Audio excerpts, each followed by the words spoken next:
And there's no end in sight for the Pokemon Go craze, with fans playing the game in places that may surprise you. The concept of the game is simple. You want to try to catch as many Pokemon characters in order to become a Pokemon master. Oh look, a Bumblebee just appeared. Got it. This tree was planted in honor of the late Dr. Martin Luther King. Its deep roots are a reminder of the many generations who fought and struggled for equality. If you are caught out in a storm with no place to seek shelter, safety experts advise that you crouch down into a ball and tuck your neck under. You don't have to be a police officer or a firefighter to learn CPR. In fact, many organizations like the Red Cross and the American Heart Association offer classes. Approximately 1,400 members of the Church of Jesus Christ of Latter-day Saints are spread out across the North Shore to help people gut their homes. Naloxone is a drug that can be used to reverse an overdose. It can be administered in the form of a needle or a nasal spray. In some states, police officers carry the drug as a precaution.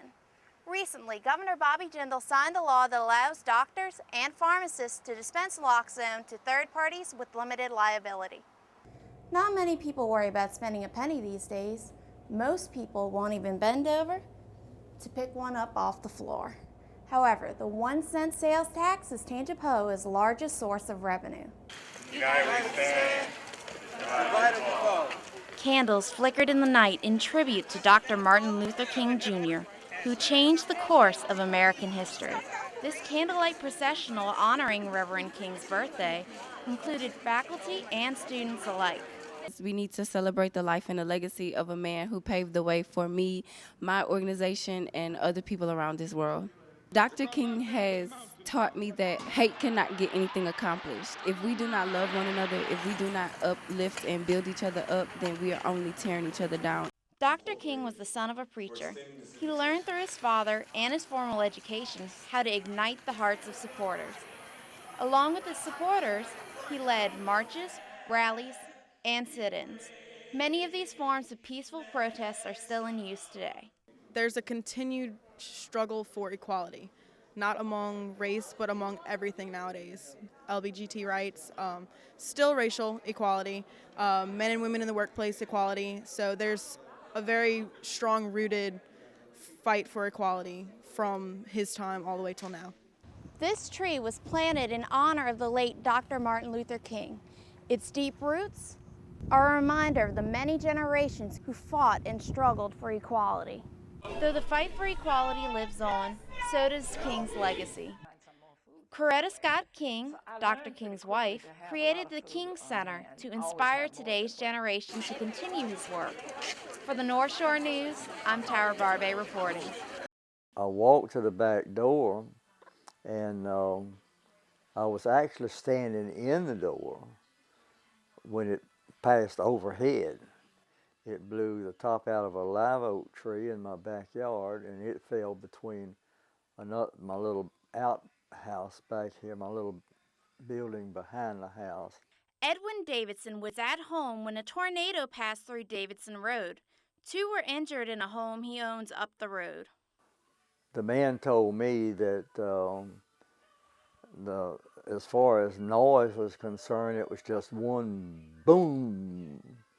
And the whole house, in that 1 second, it was like an explosion, like dynamite going off.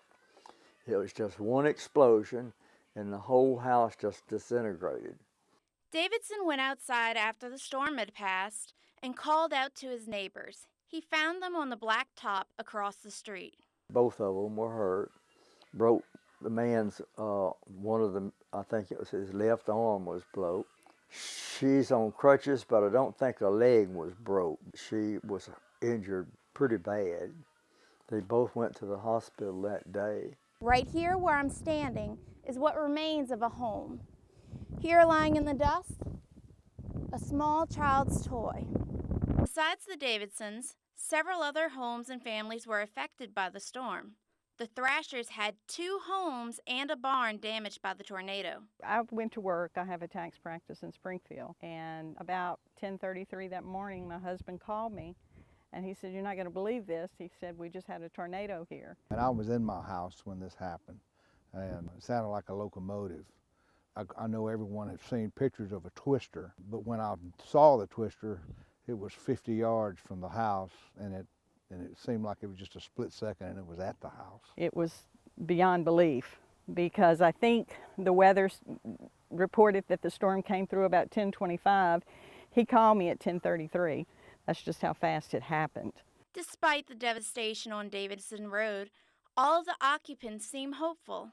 Many have already started to rebuild. On Mr. Davidson's property, a tiny flag blows proudly in the wind as a reminder of the community's strength. Sometimes I think it's the way God makes us better. He tempers us like he does bricks, you know, to make us stronger. For North Shore News, I'm Tara Barbe. Thanks, Taylor. The Southeastern Alumni Association is getting ready to hold its annual Golden Silence Ceremony. This ceremony has been held for the past 15 years, and they carry candles and read the names of the faculty, students, staff, and alumni that Southeastern has lost in the previous year.